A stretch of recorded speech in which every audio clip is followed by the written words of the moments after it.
एक से ज्यादा निकाह करना हर मर्द का हक है।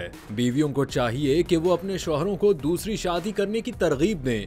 मिस्र की मारूफ दरसगाह जामिया अल अजहर के आलिम ने बड़ा बयान दे दिया।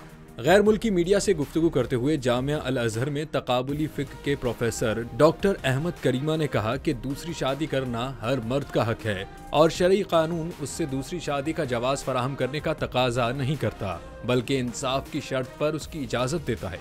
जामिया अल अजहर के उस्ताद डॉक्टर अहमद करीमा ने कहा कि पहली बीवी को चाहिए कि वो अपने शौहर को गुनाह से रोकने के लिए एक से ज्यादा बीवियां रखने और दूसरी शादी करने की तरगीब दे और इस हवाले से शौहर की मावनत करे। डॉक्टर अहमद करीमा ने वजाहत करते हुए कहा कि एक से ज्यादा निकाह करना एक मुबाह अमल है। ये ना तो वाजिब है और ना ही पसंदीदा और ना नापसंदीदा और ना ही ये हराम है। शरीयत में इसकी इजाजत इस शर्त पर दी गई है कि बीवियों के दरमियान हर तरह से इंसाफ करे।